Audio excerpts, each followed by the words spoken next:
آتا ہے کہ خوشی منائی جاتی ہے. خوشی منانے کی بات تو نہیں ہے، یہ تو 1 سال کم ہو گیا. میری زندگی میں سے میں اپنی قبر کے 1 سال اور قریب چلا گیا. کتنے نوجوان کیا بوڑھے کیا موبائل سے کھیل کھیل اپنی زندگی برباد کر رہے ہیں، گیموں میں زندگی برباد کر رہے ہیں، چیٹنگ میں زندگی برباد کر رہے ہیں. وقت ایک قیمتی چیز ہے. تو بہت سے لوگ 1 اپریل کو نیا سال مناتے تھے تو ان کو لوگ ان پر مذاق ان کا اڑاتے تھے. یہاں سے 1 اپریل فول بنا. جو کچھ یہ بے وقوف حرام راستوں سے بنا رہے ہیں، لوگوں کے مال لوٹ کے بنا رہے ہیں، یہ برباد ہو جائیں گے مرتے وقت. ان کا مرنا مشکل ہو جائے گا. انگریزی سیکھنا کوئی منع نہیں ہے، ایک زبان ہے، سیکھو، لیکن اس کو بڑائی اور عزت کا معیار بنا لینا کیا ظلم و ستم ہے یار. اپنے علم میں خود مختار بنو گے، اپنی طاقت حاصل کرو گے، اللہ سے تعلق بڑھاؤ گے، پھر نعرے لگاؤ. ایسے زندہ باد مرد آباد کیا فضولیات.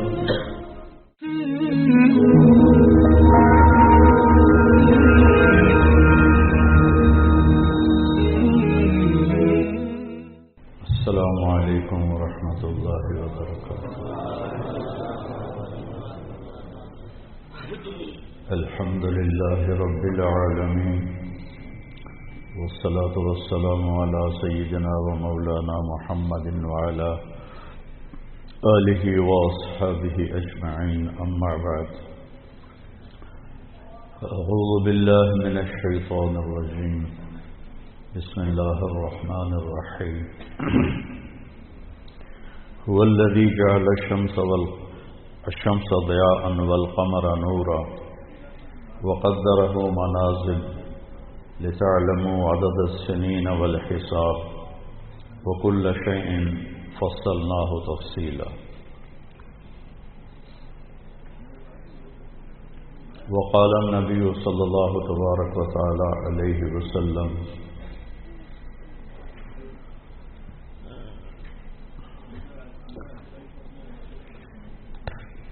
شيئان مغبون فيهما كثير من الناس: الصحة والفراغ.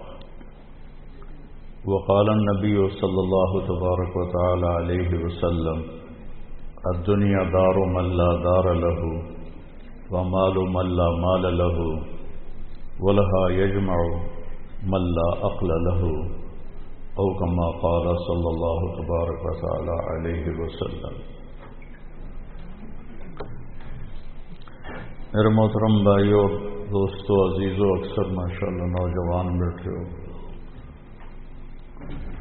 اللہ تعالیٰ نے زندگی کو بہت قیمتی بنایا ہے اور زندگی وقت کے ساتھ گزرتی ہے. وقت اللہ کی ایک مخلوق ہے جو کچھ فاصلے میں ہے،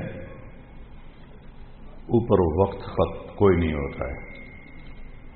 آسمان کے اوپر اوقات کی کوئی حیثیت نہیں ہوتی.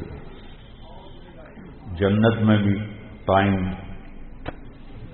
0 ہو جائے، کروڑ سال کے بعد بھی وہ اسی جگہ پہ کھڑا ہوگا جہاں وہ کروڑ سال پہلے.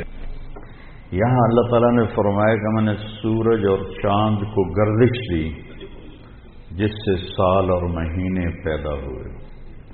ویسے تو نئے سال میں کوئی نئی چیز نہیں، وہی جنوری آ گیا جو پچھلے سال آیا تھا، وہی فروری آئے گا جو پچھلے سال تھا، وہی مارچ آئے گا جو پچھلے سال تھا، وہی سردی ہے جو پچھلے سال تھی. کچھ بھی نہیں بدلتا، صرف ہندسا بدلتا ہے کہ پہلے 23 لگا ہوا تھا، اب 24 ہو گیا. باقی سال میں تو نئی کوئی بھی چیز نہیں. موسم بھی وہی ہیں، دن رات بھی وہی ہیں، بارش آندھیاں بھی وہی ہیں، دریاؤں کی روانی، ہمارے تو دریا خشک ہو گئے، وہی پہاڑوں پہ برف ہے، وہی آبشاریں ہیں، وہی چشمے ہیں، وہی پرندوں کی ڈاریں ہیں، وہی رات کا اندھیرا ہے، وہی دن کا اجالا ہے، وہی صبح و شام ہے، وہی کہیں رونا ہے، کہیں ہنسنا ہے، کہیں دکھ ہے، کہیں سکھ ہے، کہیں ظالم ہے، کہیں مظلوم ہے، کہیں بدکار ہے، کہیں نیکوکار ہے، کہیں دھوکے باز ہے، کہیں دیانتدار ہے۔ ہر چیز تو اسی طرح چل رہی تھی، تبدیلی کیا ہوئی ہے؟ اور کتنے پاگل پن کی بات ہے کہ خوشی منائی جاتی ہے۔ خوشی منانے کی بات تو نہیں ہے، یہ تو 1 سال کم ہو گیا میری زندگی میں سے، میں اپنی قبر کے 1 سال اور قریب چلا گیا، چونکہ ہمارے اوپر مغرب نے حکومت کی ہے، پوری دنیا پہ کی ہے، صدیوں کی ہے، تو جو مغلوب قومیں ہوتی ہیں، جو شکست خوردہ قومیں ہوتی ہیں، وہ فتح پانے والوں کی ہر چیز کو لے لیتے ہیں اور اس کے مطابق اپنی زندگی کو ڈھال لیتے ہیں۔ اسپین کی تاریخ میں پڑھ رہا تھا تو ایک پادری کی تحریر تھی کہ مجھے بہت گلہ ہے اپنے عیسائیوں سے،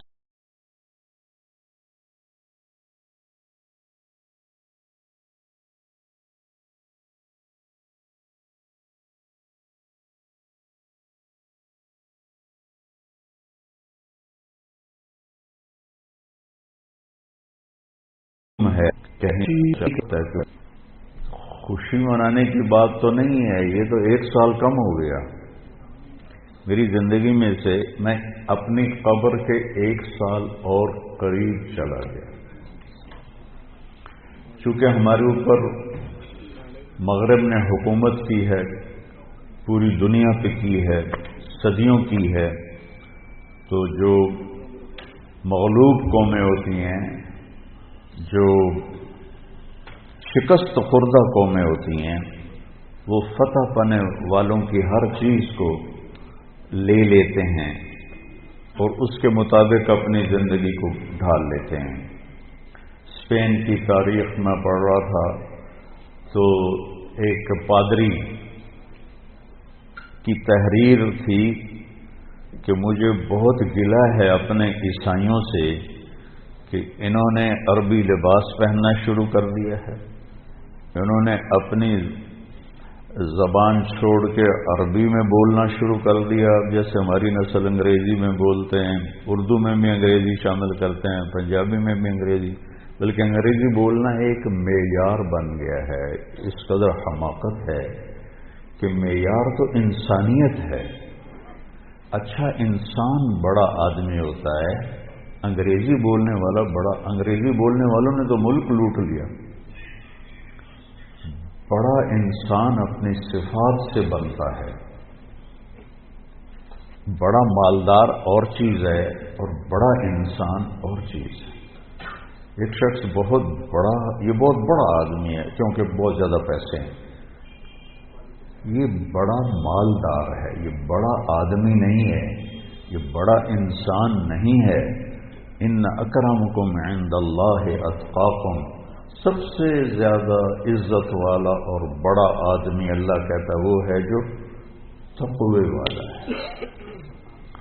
تو بدلا تو کچھ بھی نہیں، یہ جنوری شروع ہو گیا، پھر فروری آ جائے گا، پھر چلتے چلتے پھر دسمبر آ جائے گا، پھر ایسے موسم گم ہو جائے گا اور ہماری زندگی کا 1 سال اور گھٹ جائے گا۔ کچھ چیزیں یاد رہ جاتی ہیں، حادثات، واقعات، باقی آدمی سب کچھ بھلا دیتا ہے۔ اتنی عمر گزار کے ماضی میں دیکھوں تو کچھ یاد ہے، اکثر بھول گیا ہے۔ البتہ پچھلے سال کا جو میرے بیٹے کی وفات کا حادثہ ہے وہ شاید مجھے موت ہی بھلائے گی، اس سے پہلے تو بھولنے کا کوئی شکل نظر نہیں آتی۔ اس کا وقت تھا، وہ چلا گیا۔ تو 2023 تو میری زندگی میں ہمیشہ ہی مجھے دکھ دیتا رہے جب تک میری زندگی باقی ہے. تو وقت ایک بہت بڑی دولت ہے. جن جن چیزوں سے وقت پیدا ہوتا ہے اللہ نے سب کی قسم اٹھائی ہے. وقت زمین آسمان کے درمیان کی مخلوق ہے. تو والسماء والطارق، آسمان کی قسم، ستارے کی قسم، والنجم، ستارے کی قسم، ستاروں کی گردش سے وقت بنتا ہے. والشمس وضحاها، سورج کی قسم، اس کی روشنی کی قسم. والقمر اذا تلاها، چاند کی قسم، تو چاند اور سورج کی گردش سے وقت بنتا ہے، جو میں نے پہلے آپ کو خطبے میں آیت پڑھی کہ جس نے سورج کو ضیاء بنایا. ضیاء کہتے ہیں جو خود روشنی پیدا کرتا ہو. والقمر نورا، اور چاند کو نور بنایا جو کسی سے روشنی لے کر روشن ہوتا ہو. اس لیے ان دونوں میں اللہ نے فرق کیا. چاند کو ضیاء نہیں فرمایا، چاند کو نور فرمایا. سورج کو ضیاء فرمایا کہ ضیاء اپنی روشنی خود بنا رہا ہے اور چاند سورج سے روشنی لے رہا ہے. اور سورج کے اندر جو ہیلیم گیس ہے وہ ہر سیکنڈ میں دھماکہ کرتی ہے، ہر سیکنڈ میں. اور اس دھماکے سے اتنی انرجی پیدا ہوتی ہے کہ اگر 50 لاکھ ایٹم بم ایک وقت میں پھاڑے جائیں تو زمین تو پھر نظر ہی نہیں آئے گی کہاں گئی. تو سورج میں ہر سیکنڈ میں ہیلیم نائٹروجن میں بدلتی ہے، اور اس سے جو اس تبدیلی میں جو دھماکہ ہوتا ہے 50 لاکھ ایٹم بم پھاڑنے کے برابر اس کی طاقت ہوتی ہے. اور اس سے جو شعلے نکلتے ہیں وہ 1-1 لاکھ کلومیٹر لمبے ہوتے ہیں. 1920 میں ایک شعلہ سورج سے یہاں سے اٹھا اور یہاں پہنچ گیا سورج کی سطح پر ہی. تو اس وقت سائنس بھی اتنی طاقتور نہیں تھی. اس زمانے میں اس شعلے کی طاقت کو ناپا گیا تو اس میں اتنی انرجی تھی کہ اگر اس انرجی کو انسان قابو کرتا تو 10 کروڑ سال کے لیے پوری دنیا کو بجلی کافی ہو جاتی. پاکستان نہیں، پوری دنیا کو بجلی کافی ہو جاتی. تو سورج اپنی روشنی خود پیدا کرتا ہے اللہ کے امر سے، وہ تو خود کچھ بھی نہیں. چاند اس سے روشنی لیتا ہے، تو چاند نور ہے، سورج ضیاء ہے. پھر اللہ تبارک و تعالیٰ نے زمین کی قسم اٹھائی کہ اس کی گردش سے وقت میں دن اور رات آتے ہیں. والارض وما طحاها ونفس وما سواها، پھر ہمارے اوپر وقت گزرتا ہے، ہماری قسم اٹھائی. واللیل اذا یغشا، رات وقت کا حصہ بنتی ہے، اللہ نے رات کی قسم کھائی. والنہار اذا تجلی، دن اللہ کا دن ہمارے وقت کا حصہ بنتا ہے، اللہ تعالیٰ نے پھر اس کی قسم اٹھائی. ہر وہ چیز جو وقت کے بننے میں استعمال ہو رہی ہے اللہ اس کی قسم اٹھا رہا ہے، یہ بتانے کے لیے کہ یہ جو سانس ہے نا اب یہ کبھی واپس نہیں آئے گا. گئی دولت واپس آ جاتی ہے، گئی صحت واپس آ جاتی ہے، گری عمارت دوبارہ بن جاتی ہے، لیکن یہ جو سانس وقت نے لیا ہے واپس نہیں آ سکتا ہے. دن اور رات کتنے بڑے ڈاکو ہیں کہ علل اعلان ہماری زندگی کو کھاتے جا رہے ہیں، کھاتے جا رہے ہیں، کھاتے جا رہے ہیں. کوئی ہمارے 100 روپے جیب سے نکالے تو ہم کہتے ہو یہاں جمعے میں آ جاتے ہیں جیب کترے، وہ موبائل نکالتے ہیں اور جی میرا موبائل نکل گیا. ذرا ہوشیار بھی رہنا، پتہ نہیں آئے نہ بیٹھے ہوں تو وہ میرا موبائل نکل. لیکن